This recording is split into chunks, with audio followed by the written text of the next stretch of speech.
दी bright teacher teaching centre online class में आप लोग का स्वागत है। आज हम लोग क्लास 10th का फिजिक्स का प्रथम चैप्टर पढ़ने जा रहे हैं। जो प्रथम चैप्टर है प्रकाश का परावर्तन और अपवर्तन। मतलब प्रकाश की क्रिया होती है, बहुत सारी प्रक्रियाएं हैं जिसमें कि परावर्तन और अपवर्तन के बारे में हम लोग पढ़ेंगे। तो ये परावर्तन और अपवर्तन पढ़ने से पहले हमें ये जानना होगा कि आखिर प्रकाश क्या होता है। ठीक है, प्रकाश क्या है। ब्रह्मांड में ये तो जानते हैं कि ब्रह्मांड में जो कोई भी वस्तु है फिजिक्स के अनुसार वो सब के सब ऊर्जा का रूप है। ठीक है, ब्रह्मांड में जो कोई भी वस्तु है वो सभी के सभी क्या है, ऊर्जा का ही एक रूप है। ठीक है, तो यहाँ प्रकाश के परावर्तन अपवर्तन पढ़ने से पहले हम लोग को प्रकाश जानना है, यानी ये भी क्या है, फिजिक्स के अनुसार क्या बताएं कि फिजिक्स के अनुसार ब्रह्मांड में जो कोई भी वस्तु है वो सब के सब ऊर्जा का ही एक रूप है। यहाँ प्रकाश भी क्या है, प्रकाश भी क्या कहेंगे कि ऊर्जा का रूप है। तो आखिर ऊर्जा का रूप है तो ये क्या करता है, प्रकाश जो है ये ऊर्जा का रूप है। ये क्या करेगा, ये किसी वस्तु को देखने में हमारी सहायता करती है। ठीक है, ये क्या कहेंगे कि प्रकाश क्या है, तो यही ना कहेंगे कि प्रकाश ऊर्जा का वह रूप है, चाहे एक रूप है कहेंगे, वह रूप है जो किसी वस्तु को देखने में हमारी सहायता करती है। ठीक है, देखने में क्या करेगी, हमारी सहायता करती है। ये हो गया। अब है, ये तो जान गए कि प्रकाश क्या है, ऊर्जा का ही एक रूप है जो कि कार्य क्या करती है, तो कोई भी वस्तु को देखने में हमारी सहायता करती है। या ये तो हम कह सकते हैं, ये भी कह सकते हैं कि यही एक ऊर्जा है जिसकी सहायता से हम किसी वस्तु को देख सकते हैं। ठीक है, इन देखने का कार्य इसी से होता है। अब है कि आखिर ये प्रकाश आता कहाँ से है, तो जानते हैं प्रकाश उत्सर्जित होती है। क्या होती है, आप ये कह सकते हैं कि प्रकाश क्या होती है, उत्सर्जित होती है। अब हो गया कि उत्सर्जित कहाँ से होती है, प्रकाश उत्सर्जित होती है। ठीक है, ये क्या होती है, उत्सर्जित होती है। यानी यहाँ ब्रह्मांड में बहुत सारे वस्तुएं हैं, तो हो सकता है कुछ वस्तु से प्रकाश उत्सर्जित होती होगी। ठीक है, यानी अब ये तो भी है कि प्रकाश उत्सर्जित होती है, तो क्या दुनिया में सभी वस्तु है जिससे प्रकाश उत्सर्जित होती है? नहीं, सभी वस्तु ऐसी नहीं है। हो सकता है कुछ वस्तु से प्रकाश उत्सर्जित होती होगी और कुछ से उत्सर्जित नहीं होती होगी। तो इसका मतलब कि पूरी दुनिया में पदार्थ कै तरह के हो जाएगा, दो तरह के हो जाएगा। अब देखिए, उत्सर्जित होती है तो आप यहाँ देख सकते हैं प्रकाश उत्सर्जित हुई, तो आप इसमें देख सकते हैं कि उत्सर्जित या तो हुई, कुछ वस्तु है तो कुछ वस्तु से उत्सर्जित हुई और कुछ वस्तु से उत्सर्जित नहीं हुई। मतलब कुछ वस्तु से प्रकाश क्या हुई, उत्सर्जित हुई और कुछ वस्तु से नहीं हुई। तो आप देखिए यहाँ ये देख सकते हैं कि कुछ वस्तु से उत्सर्जित हुई तो उसको क्या कहेंगे आप, यही ना कहेंगे कि प्रदीप्त वस्तुएं, प्रदीप्त वस्तुएं, या इसको आप लिख सकते हैं दीप्तिमान वस्तुएं। ठीक है, आप लोग को नोट्स जो है वह PDF में मिल जाएगी।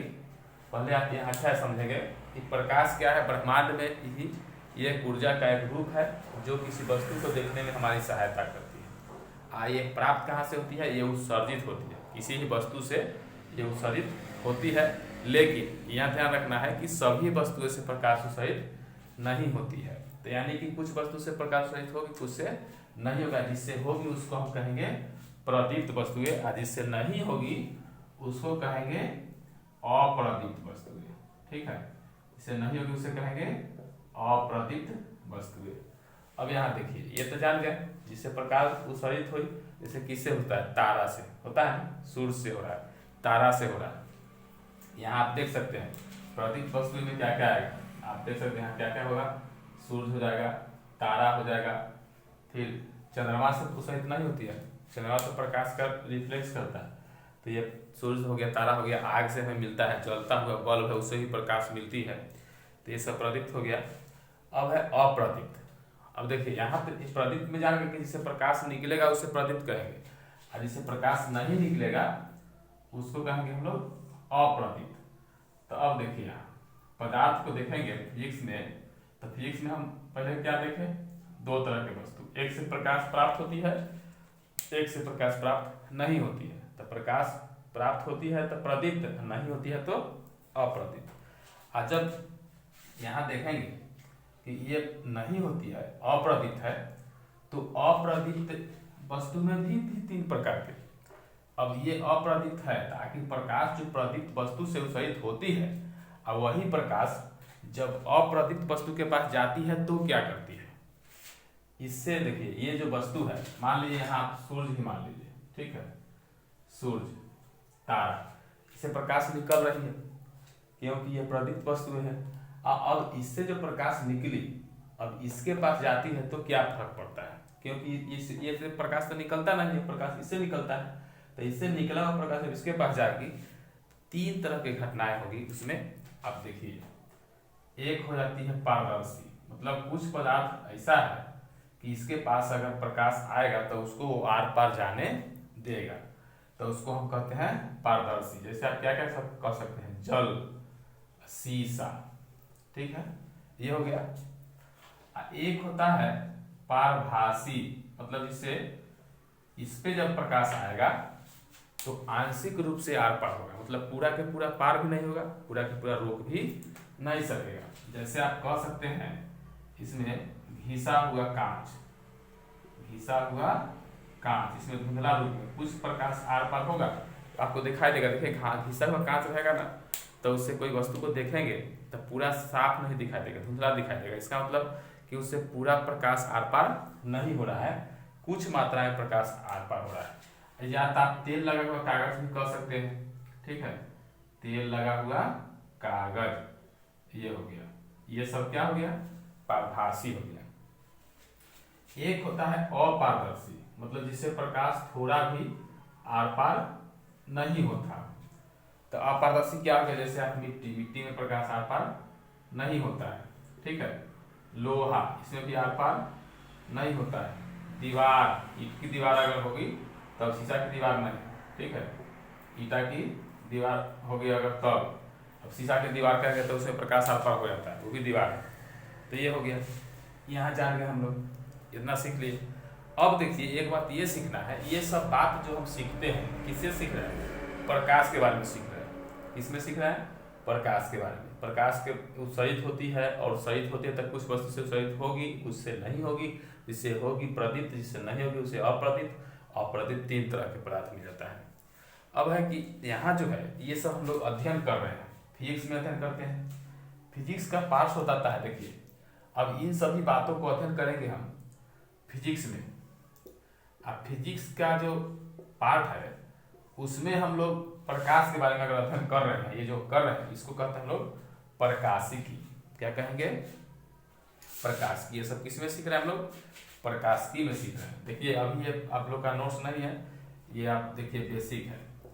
ये क्या कहेंगे, तो प्रकाशिकी किसको कहेंगे, ये कहेंगे कि विज्ञान की वह शाखा या वह विद्या कह सकते हैं, विज्ञान की वह शाखा जिसमें हम लोग क्या करते हैं, जिसमें प्रकाश के प्रभाव, प्रकाश के प्रभाव, देखे ना आप यहाँ प्रभाव देख रहे हैं, हाँ ये देख रहे हैं कि ये पार हो रहा है, नहीं पार हो रहा है, ये भी है, और भी बहुत सारा प्रभाव है। प्रभाव एवं गुणों का अध्ययन किया जाता है, गुणों का अध्ययन किया जाता है। तो ये क्या कहलाता है, ये कहलाता है आपका प्रकाशिकी। ठीक है, क्या कहलाएगा, विज्ञान की वह शाखा जिसमें प्रकाश के प्रभाव एवं गुणों का अध्ययन किया जाता है वो क्या कहलाता है, प्रकाशिकी कहलाता है। अब देखिए प्रकाशिकी जब हम यहाँ अध्ययन करेंगे तब प्रकाशिकी में भी फिर अध्ययन का स्रोत जो है अपार है, लेकिन हम लोग को सीमित पढ़ना है। यहाँ क्लास 10th में पढ़ रहे हैं। प्रकाशिकी में किरण प्रकाशिकी होता है, तरंग प्रकाशिकी होता है, और क्या क्या होता है, किरण प्रकाशिकी होता है, तरंग प्रकाशिकी और क्वांटम प्रकाशिकी।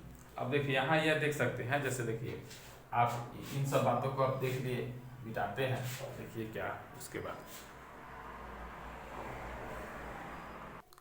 अब देखेंगे प्रकाशिकी में 3 पाठ क्या क्या है। प्रकाशिकी में 3 पाठ हम लोग देख रहे हैं, किरण प्रकाशिकी, तरंग प्रकाशिकी और क्वांटम प्रकाशिकी। जब हम यहाँ प्रकाश के अध्ययन करेंगे तो उसको कहते हैं प्रकाशिकी। अब प्रकाशिकी में 3 बात हमें 3 तरह से प्रकाशिकी का अध्ययन होगा। किरण प्रकाश की, तरंग प्रकाश की। मतलब यहाँ किरण प्रकाश की क्या है, प्रकाश की जो किरणों की जो प्रकृति है, मतलब किरण के गुण की प्रकृति है, वो इसमें पढ़ेंगे। प्रकाश की किरण भी होती है, देखिए प्रकाश किरण के रूप में भी होता है, तरंग के रूप में भी होता है और क्वांटम के रूप में भी होता है। आप जानते हैं प्रकाश क्या है, ये आगे से सीखना है। प्रकाश किरण के रूप में भी है, तरंग के रूप में भी है और क्वांटम के रूप में भी है। मतलब देखिए प्रकाश ऐसा ना कहेंगे कि हाँ कुछ प्रकाश किरण के रूप में है, कुछ प्रकाश क्वांटम के रूप में है, कुछ प्रकाश तरंग के, ऐसा नहीं है। प्रकाश की प्रकृति ही है कि वो किरण के रूप में भी है, तरंग के रूप में भी रहती है। एक ही प्रकाश जो है, यहाँ जो आप प्रकाश देख रहे हैं वह किरण का गुण भी पालन कर रहा है, वो तरंग के रूप में भी है और क्वांटम के रूप में है, वो तीनों गुण से मौजूद है साथ में। तो यहाँ तीनों का अध्ययन करेंगे। तो देखिए यहाँ आप जो है आपको मिलेगा, जैसे प्रकाश में तो एक तरह की क्रिया नहीं होती है। आप ये देखते हैं प्रकाश आगे भी बढ़ती है, चारों तरफ भी फैलती है, मतलब आगे बढ़ रही है किरण के रूप में, तो उसको किरण कह रहे हैं। आप देख रहे हैं कि प्रकाश का प्रकीर्णन भी होता है, इधर उधर फैलता भी है ना, चारों तरफ फैलते भी रहता है, मतलब बहुत तरह के है। प्रकीर्णन भी होता है, विवर्तन भी होता है, ये भी देखते हैं आप। देखिए जैसे आप कोई भी लाइट जलाते हैं, आगे की ओर जा रही है, आगे की ओर जाती है ना सीधे लाइट, तो वो किरण के रूप में आगे हो जाती है। ये भी आप देखते हैं जब आगे जाती है तो क्या उसके अगल बगल में भी कुछ फैलती है, तो वो प्रकीर्णन हो गया। आप ये भी देखते हैं कि कोई वस्तु का छाया बनेगा तो छाया वाले भाग में देखिएगा पूरा अंधेरा नहीं रहता, छाया वाले भाग में भी कुछ प्रकाश की किरण चली जाती है। तो ये भी एक घटना हो गया, आगे भी जा रही है और इधर उधर भी फैल रही है और छाया वाले भाग में भी कुछ प्रकाश की मात्रा चली जा रही है। तो ये विवर्तन प्रकीर्णन हो गया। ये सब तो सब बहुत सारे गुण हैं अलग अलग। तो इसमें किरण प्रकाश की जो है हम लोग जो पढ़ेंगे, यहाँ किरण प्रकाश के बारे में ही पढ़ेंगे। तरंग प्रकाश की भी होती है, वो सब के बारे में हमें नहीं पढ़ना है, बाद में पढ़ेंगे। देखिए तरंग प्रकाश के बारे में कुछ पढ़ेंगे, इसमें प्रकीर्णन आ जाता है, ठीक है, विवर्तन आ गया। ये विवर्तन प्रकीर्णन थोड़ा सा पढ़ना है, ज़्यादा नहीं है उसमें। क्वांटम प्रकाश के बारे में हम लोग को आगे पढ़ना है, ठीक है, ये 11th-12th में पढ़ेंगे। यहाँ ज़्यादा पढ़ना है हमें प्रकीर्णन के बारे में। इसमें क्या होती है, इसमें हम लोग पढ़ते हैं परावर्तन, ठीक है, इसमें पढ़ेंगे परावर्तन, पढ़ेंगे अपवर्तन। मूल रूप से तो यही ना पढ़ना है अभी, परावर्तन और अपवर्तन। आज जो कि परावर्तन अपवर्तन पढ़ेंगे, इसी से प्रतिबिंब भी बनेगा, है ना, इसी से क्या बनेगा, प्रतिबिंब। तो किरण प्रकाश की परावर्तन अपवर्तन। तो देखिए आपका पहला चित्र है परावर्तन, दूसरा चित्र है अपवर्तन। परावर्तन के कारण जो घटनाएं है वो सब पढ़ेंगे, अपवर्तन के कारण जो घटनाएं है वो पढ़ेंगे। दर्पण में प्रतिबिंब बनता है तो परावर्तन के कारण लेंस में बनता है तो अपवर्तन के कारण, ये सब जानते हैं। तो इन सभी की जो अध्ययन करना है हमें वो किरण प्रकाश की में आती है, ठीक है। प्रतिबिंब हो गया। अब देखेंगे किरण प्रकाश की हम लोग क्या क्या पढ़ेंगे। देखिए परावर्तन पढ़ाएं, बताएं। किरण प्रकाश में आप देख सकते हैं, यहाँ आपको पढ़ना होगा परावर्तन, ठीक है, ये जानते हैं। फिर दूसरा पढ़ना है अपवर्तन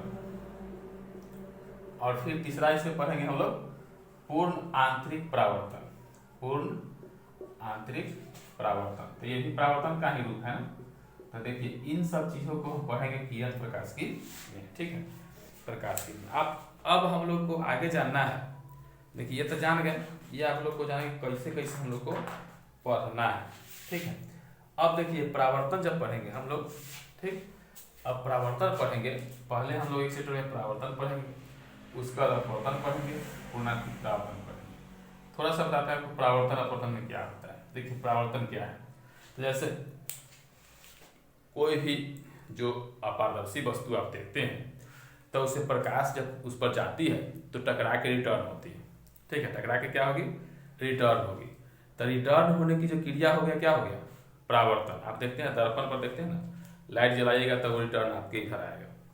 चाहे कोई भी चीज़ पर आप देखते हैं, जैसे आप देख रहे हैं कि कोई लाल पीला कलर अलग अलग जो दिखाई देती है, चाहे कोई भी वस्तु दिखाई दे रही है तो उस पर लाइट पड़ रहा है और वो टकरा के हमारी आंखों तक आ रही है, तो इसलिए हमें वो दिखाई देती है, ताकि टकरा के लौट रही है। तो टकरा के लौट रही है तो वो क्रिया क्या हो गया, परावर्तन। कुछ वस्तु में आप देखते हैं कि वो प्रकाश लौट के नहीं आए, उसको पार कर गई, शीशा के टुकड़ा को पार कर जाती है, पानी में पार कर जाती है। लेकिन जब पार करती है तो उसमें कुछ रास्ता में उसका चेंजिंग आता है, दिशा में कुछ बदलाव होता है। क्यों, क्योंकि जिस माध्यम में प्रकाश चल रही थी वो माध्यम चेंज हो गया। तो जब माध्यम चेंज होता है तो उसके दिशा में कुछ बदलाव होता है, उस बदलाव जो होती है उस क्रिया को ही हम लोग कहते हैं अपवर्तन। यानी देखिए आप टकरा के रिटर्न हो गया तब परावर्तन, कोई माध्यम को पार कर गया, पार करने में दिशा में जो परिवर्तन होता है, परिवर्तन मुड़ता नहीं, ऐसा नहीं कि अर्थ सोचिए कि मुड़ गया, मतलब थोड़ा सा दिशा में क्या विक्षेपण विचलन होता है, तो वो हो गया अपवर्तन। एक होता है कि देखिए ये तो हो गया कि परावर्तन, परावर्तन किस में होगा, अपारदर्शी माध्यम में, अपवर्तन किस में होगा, पारदर्शी माध्यम में। लेकिन पारदर्शी माध्यम में ही एक क्रिया ऐसी होती है कि उसमें अपवर्तन नहीं होता है, उसमें प्रकाश उसके आर पार नहीं जाती है, उसी माध्यम, जिस माध्यम से गए उसी माध्यम में रिटर्न हो जाती है। ये एक यूनिक घटना होती है जो कि बताया जाएगा पढ़ेंगे, उस घटना को कहते हैं हम लोग पूर्णांतिक परावर्तन। अब देखिए आप लोग को हम परावर्तन फिर बताते हैं, परावर्तन में क्या पढ़ना है। देखिए परावर्तन पढ़ना है, परावर्तन में जब परावर्तन सीखना शुरू करेंगे तो सबसे पहले बात आएगी क्या कि परावर्तन जब होगा तो कैसा सतह से होगा। सतह दो तरह की, या तो समतल और नहीं तो खुरदरा, समतल नहीं तो खुरदरा। तो देखिए समतल से परावर्तन होगा तो हम नियमित परावर्तन कहते हैं, ठीक है। खुरदरा से परावर्तन होता है तो उसको कहते हैं विसरित परावर्तन। होता क्या है कि समतल में तो सभी जगह एक जैसा परावर्तन होगा, सब के पूरा सतह एक नियम का पालन करेगा, एक जैसा है, तो उसमें परावर्तन की क्रिया नियमित कहलाती है। लेकिन खुरदरा सतह जो होता है तो उसमें कई सतह बन जाते हैं, है ना। खुरदरा सतह मतलब सतह प्लेन नहीं है, एक सतह नहीं है, वो सतह जो जितना बार खुरदरा बना, जितना बार ऊंचा नीचा है, वो समझ ले कि सब के सब सतह अलग अलग तरह के हो गया। तो इस कारण से परावर्तन भी अलग अलग तरह के हो जाती है। देखिए परावर्तन जब पढ़ेंगे तो उसमें होगा, यहाँ हम लोग देखेंगे समतल सतह से और गोलीय सतह से दो तरह से परावर्तन होगा, समतल में और गोलीय में, ठीक है। तो ऐसे करके दर्पण भी हम लोग सीख लेंगे। यानी परावर्तन की क्रिया जब होती है तो अगर समतल से होती है चाहे गोलीय से होती है, दोनों से होती है। तो देखिए समतल से होती है गोलीय से होती है, तो समतल में भी नियम का पालन होगा, देखिए आप गोलीय में भी नियम का पालन होगा। तो इसमें क्या होती है, ये कुछ नियम दोनों में यूनिक है, कॉमन है, कुछ नियम दोनों में कॉमन है और कुछ नियम दोनों में अलग अलग है, ठीक है। तो सबसे पहले हम लोग यहाँ ये जानेंगे कि आखिर ये समतल गोलीय कहने का मतलब क्या है। दर्पण हो जाता है, देखिए क्या क्या सीखेंगे, दर्पण सीखेंगे कि दर्पण क्या होता है, एक समतल दर्पण है और एक गोलीय दर्पण है, ठीक है। दोनों दर्पण से परावर्तन होता है। तो देखिए परावर्तन से पहले एक बार हम लोग आप लोग को बताया था कि दर्पण क्या होता है। आप ये देखेंगे कि दर्पण क्या होता है। तो दर्पण बताया आप लोग को दो तरह के, कौन कौन दर्पण, समतल दर्पण और दूसरा कौन दर्पण, गोलीय दर्पण। तो देखिए जिसका परावर्तन सतह, जिसे परावर्तन की क्रिया होती है टकरा के लौटेगी, टकरा के जो लौटने वाली जो क्रिया है, अगर समतल है तो समतल दर्पण, गोल है तो गोलीय दर्पण। और दर्पण कैसे बनेगा, तो आप देखते हैं शीशा का कोई सतह होता है, शीशे की सतह को आप क्या करेंगे, एक तरफ ऐसा बनाएंगे जिससे कि वह अपारदर्शी बन जाए, ठीक है, अपारदर्शी बन जाए और अधिक से अधिक उसमें चमक हो। तो इसके लिए क्या करते हैं हम लोग, शीशे की एक सतह को सिलिकॉन या सिल्वर का पेंट होता है, सिलिकॉन या सिल्वर का पेंट होता है, उस पेंट से एक सतह को रंग देते हैं और दूसरा सतह को छोड़ देते हैं, तो सतह प्लेन रहेगा। तो जो जिस सतह से जिधर से हम लोग रंगाई नहीं किए हैं उधर से अगर हम दर्पण को देखते हैं तो जिधर से रंगाई किए हैं वो वाला भाग पीछे से चमकता हुआ दिखाई देगा। मतलब किधर से चमकता हुआ कहने का मतलब क्या समझा, ऐसा ना कि आप देखेंगे जैसे कि ये मान लीजिए शीशा का टुकड़ा है, तो इधर से आप रंग दिए शीशे के चांदी से या सिल्वर के पेंट से, तो इधर से आप देखेंगे तो वही पेंट जो है वो चमक के रूप में हमें दिखाई देती है, वही दर्पण का कलर होता है। दर्पण का कोई कलर नहीं है, आप देखेंगे उसमें शीशा का देखेंगे तो कोई कलर नहीं है, शीशा के पीछे जो रहेगा वो दिखाई देगा, लेकिन दर्पण में क्या आप देखते हैं एक विशेष कलर दिखाई देता है, वही पीछे वाला चांदी का पेंट ही दिखाई देता है, जो कि अब उस पर क्या होती है कि जब प्रकाश जाएगी तो टकरा के रिटर्न होगी, तो वो बन गया दर्पण और उसी कारण से इमेज होता है। तो क्या कहते हैं कि शीशे के टुकड़े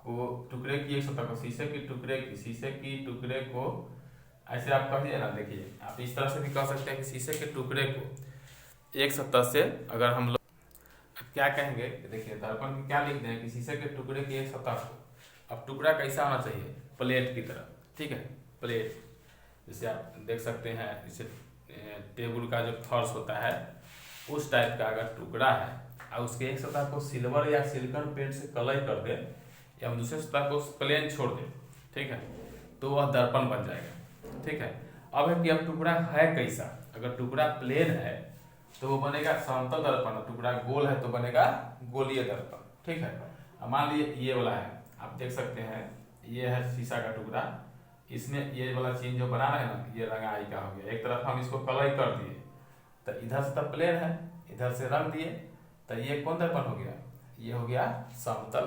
दर्पण। लेकिन शीशा का टुकड़ा मान लीजिए ऐसे गोल है, ठीक है, अब ये टुकड़ा गोल है तो इसमें हम रंग देंगे, मान लीजिए इधर रंग दिए ऐसे, तो देखिए इस तरह से ये आखिर जो परावर्तक सतह जो है इधर से प्रकाश का परावर्तन इधर से होगा, इसमें इधर से होगा ऐसे, ठीक है, इसमें इधर से होगा ऐसे, ये हो गया। तो आप देखिए यहाँ देख सकते हैं कि ये कैसा है, सतह कैसा है, गोल है, ये हो गया गोलीय। लेकिन इसमें भी आप ये देख सकते हैं, देखिए इसमें भी आप ये देख सकते हैं कि अगर इसी टुकड़ा को हम अंदर वाला, ये तो देख रहे हैं कि बाहर वाला भाग को रंगे हैं, जो उभरा हुआ था धंसे वाला को छोड़ दिए थे, इसमें धंसे वाला को रंग दिए और उभरा वाला को छोड़ दिए, तो ये भी तो हो गया गोलीय, ये भी गोलीय, ये भी गोलीय। दर्पण में समतल में एक ही प्रकार है, लेकिन गोलीय में आप देख रहे हैं क्या प्रकार हो गया, दो प्रकार। यानी अब गोल है तो रंगाई किधर से हुआ है, उभरा वाला भाग धंसा वाला भाग, उभरा वाला भाग रखे हैं तो धंसा वाला भाग प्लेन चमकेगा, और अगर धंसा वाला रंगे हैं तो उभरा वाला भाग चमकेगा। तो इस तरह से ये जो दोनों दर्पण हो जाएगा तो इसको हम लोग गोलीय दर्पण के प्रकार हो जाएगा, ये हो जाएगा अवतल, ये हो जाएगा उत्तल। आप वह कह सकते हैं कि जिसका परावर्तक सतह क्या हो, जिसका परावर्तक सतह अंदर की ओर धंसा हो, अंदर की ओर धंसा, ये हो गया तो गोलीय हो गया, अवतल हो गया। ऐसा क्या कहेंगे कि जिसका परावर्तक सतह उभरा, जिसका परावर्तक सतह बाहर की ओर उभरा, बाहर की ओर उभरा, ये हो गया। ये क्या कहेंगे, इसको कहेंगे कि जिसका परावर्तक सतह समतल, जिसका परावर्तक सतह समतल। आप अच्छा से समझ गए ये दर्पण के बारे में। ठीक है, अब हम लोग को जानना है परावर्तन के बारे में। ठीक, तो देखिए परावर्तन के बारे में क्या होता है, अब जानेंगे यहाँ की परावर्तन क्या होता है। देखिए परावर्तन जो होती है वो एक क्रिया है, प्रकाश की क्रिया है, जो कि हम अगले वीडियो में आप लोग को बताएंगे तुरंत।